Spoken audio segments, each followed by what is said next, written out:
Hello!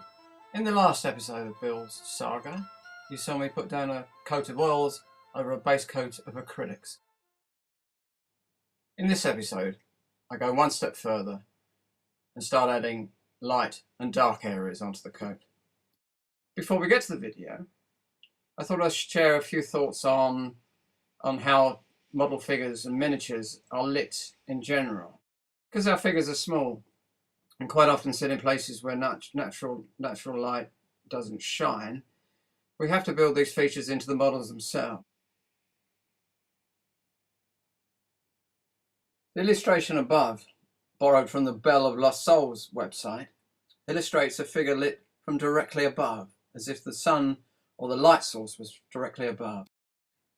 This is known as zenithal lighting, or lighting from the zenith, but we're not going to get any more technical than that. And this is the lighting scheme that I've chosen for Bill. The very first painting steps help to build in where the highlights and shadows will fall. This was achieved first by a general priming coat of black, followed by a white undercoat, shot with an airbrush from directly above, as if the airbrush was the light source.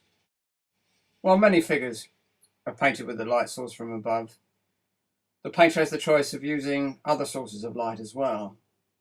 And this illustration, taken from the Brush Thralls website, shows an extreme case of blue lighting directly from the side. In this case, should the painter choose to include incidental or reflected light, those shadows of course could be filled in, to whatever degree the painter chose. Now for the video of the painting. The palette you see there has a lighter green, which I've been using for the waistcoat, and I made a style on that. The brown green is for the coat, and that features in the video.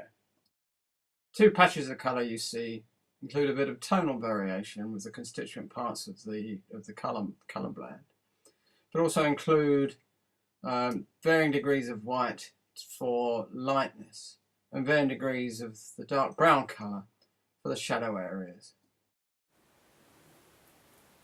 I'm going to start on the jacket now, and I'm going to start in these areas here. This area here is going to be a highlight. It's where the shoulder blades stick out. Underneath that there'll be a shadow underneath the collar, and on the collar itself the edges will be picked out in highlights with shadow areas here and here. So if we go to not going too light first off, just add a bit of light onto there and there.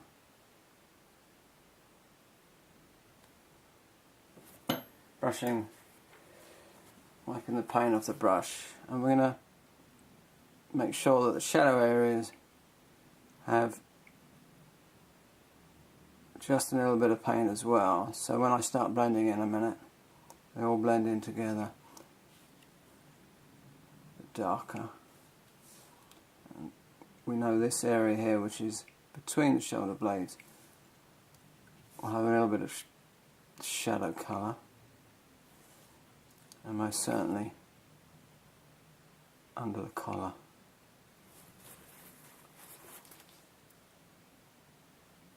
Wiping the brush between colours, just adding highlight to the top and to the edge. It's difficult doing this at a distance. And then wiping the brush, going back to the shadow colour, nice dark shadow colour underneath the collar.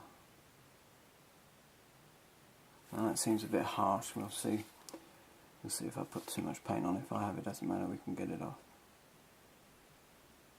In between there. Now that's beginning to look a bit of a mess. So we go to our clean dry brush and start working that into the underlying oils.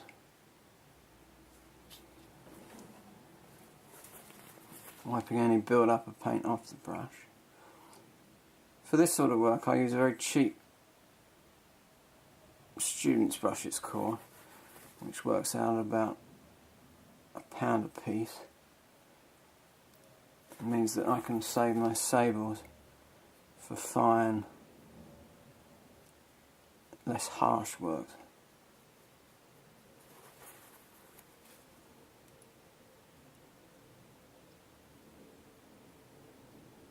Now the risk is that you think, oh, that looks good, and then you start wiping it off again, and all of a sudden you just got a sludgy mess.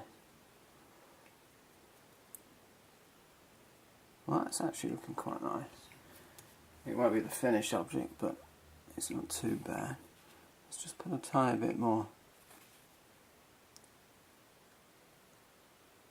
shadow in there to delineate between highlight and shadow areas, and work the shadow area back a bit so it blends in.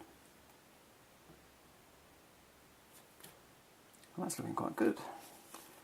Now here, because I couldn't really see it properly, I've just overdone that bit there, so we're going to put a bit of highlight colour there. As you see, I'm not working in great brush force, it's just incremental. Difficult taking away, easy to put on.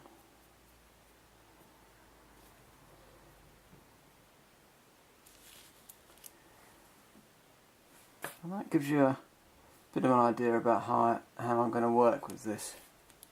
If we have an area here, for example, which is very prominent, we'll go to our lightest highlight. Just brush that on gently. This really takes longer to talk about than it does to do.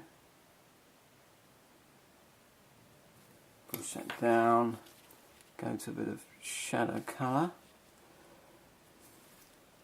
Just go to the other side where there's a highlight, there's a shadow, so we're going to go underneath that.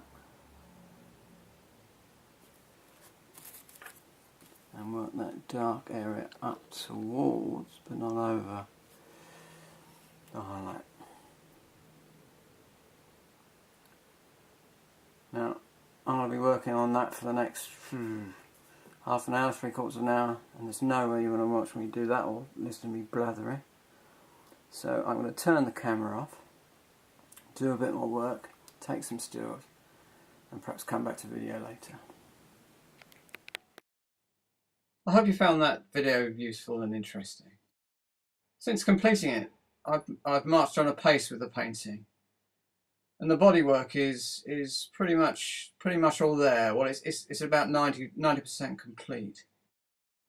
The remaining tasks include tidying up a bit, doing some extreme highlighting, and then starting to do a bit of weathering with some pigments, particularly around the bottom of the coat, the trousers, the stockings, etc. Talking about the stockings, I left the acrylic paint, and I coloured that by airbrushing and brushing a bit of transparent smoke, which darkens it up a bit and adds a bit of tonal variation. I've worked a tiny bit of oil paint into this, just to add a bit of interest, particularly above the boots. Well, I think that's it for now. The next stage, of course, will be to get the head and the face, the hat, etc. ready, and I've made a good start, so that it shouldn't be too long before the next episode appears. Also hope to include good old bullseye in that. I also need to think about how I'm going to do that neckerchief. I'm hoping that with that element I'll be able to add a bit of colour into the figure, otherwise it risks looking a tiny bit drab. Well, it's time to put an end to this episode of Mr. Bob's Builds, but come back soon. It shouldn't be too long before the next episode is posted to YouTube and onto International Scale Modeler. Thank you. Come back soon.